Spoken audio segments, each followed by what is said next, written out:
Copa আমেরিকার 48তম আসর আগামী 21শে জুন শুরু হয়ে শেষ হবে 15ই জুলাই। প্রায় মাসব্যাপী দক্ষিণ আমেরিকা অঞ্চলের এই শ্রেষ্ঠত্বের লড়াইয়ে অন্যতম সেরা ও ফেভারিট দল বর্তমান বিশ্ব চ্যাম্পিয়ন আর্জেন্টিনা।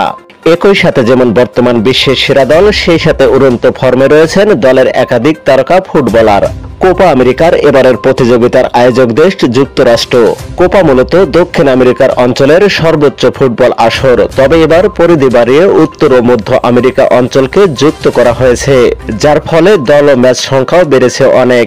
অপরদিকে কোপার বর্তমান চ্যাম্পিয়ন আর্জেন্টিনা।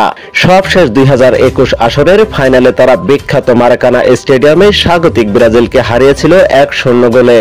এই দুই চির প্রতিদ্বন্দ্বী বরাবরের মতো এবারও শিরোপা জয়ের দৌড়ে ফেভারিট, তবে ব্রাজিল থেকে অনেক দিক দিয়ে আর্জেন্টিনা এগিয়ে রয়েছে। সেসব না বলে চলুন দেখে নেই কোপা আমেরিকা 2024 সালে আর্জেন্টিনা দলের ম্যাচ শিডিউল। কোপা আমেরিকা 2024-এ আর্জেন্টিনা খেলবে এ গ্রুপে। কাঙ্ক্ষিত এ গ্রুপে আর্জেন্টিনার সাথে আরো যে 3 দল লড়াই করবেন তারা হলো পেরু, চিলি ও কানাডা। কোপা আমেরিকার 2024-এর উদ্বোধনী ম্যাচে মাঠে নামবে আর্জেন্টিনা। 21শে জুন থেকে শুরু হতে যাওয়া এই আসরে উদ্বোধনী ম্যাচে আর্জেন্টিনার সাথে মুখোমুখি হবে কানাডা।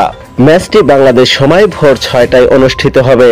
মেসিদের দ্বিতীয় ম্যাচ পেতে অপেক্ষা করতে হবে 5 দিন। মেসিদের গ্রুপ পর্বের দ্বিতীয় ম্যাচ চিলির বিপক্ষে। এই ম্যাচটি বাংলাদেশ সময় সকাল 7টায় অনুষ্ঠিত হবে। গ্রুপ পর্বের শেষ ম্যাচের জন্য আর্জেন্টিনা মাঠে নামবে 30 জুন। পেরুর বিপক্ষে এই ম্যাচটি বাংলাদেশ সময় সকাল 6টায় অনুষ্ঠিত হবে। আশা করা যায় কোপা আমেরিকার এবারের আসরেও ভালো খেলবেন বর্তমান চ্যাম্পিয়ন আর্জেন্টিনা। আর্জেন্টিনা ও কোপা আমেরিকার সকল খবরাখবর পেতে অবশ্যই চ্যানেলটি সাবস্ক্রাইব করে সাথেই থাকবেন।